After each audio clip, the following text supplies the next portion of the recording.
Роналду рекорди Трезегеро шикаст. Ҳамлавари бошгоҳи Ювентуси шаҳри Турин Криштиану Роналдо бо голи задаи хеш дар давраи 23-юми серия ба дарвозаи Верона рекорди нав гузошт. Роналдо 10 бозии охир дар ҳайати бошгоҳи Ювентус ба задани гол ноил мегардад. Бозингари Португалӣ аввалин бозингаре шуд, ки дар мусобиқаи серия 10 бозии охир гол мезанад. Ин рекорд қаблан ба бозингари фаронсавии бошгоҳи Ювентус Давид Трезеге тааллуқ дошт, ки дар 9 бозӣ пайҳам гол задааст.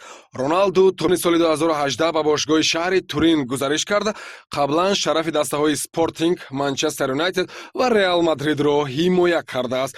Шартномаи Роналду бо дастаи Ювентус то 30 июни соли 2022 ба имзо расидааст. Роналду дар мавсими имсола дар серия А дар 20 бозӣ ширкат намуда ба задани 20 гол даст ёфтааст ва ҳамзамон ду партофти головар намудааст. ёдовар мешавем, ки Криштиану айни ҳол дар рӯйхати нишонзани беҳтарини серия А баъд аз Иммобиле мақоми дуюмро ишғол мекунад.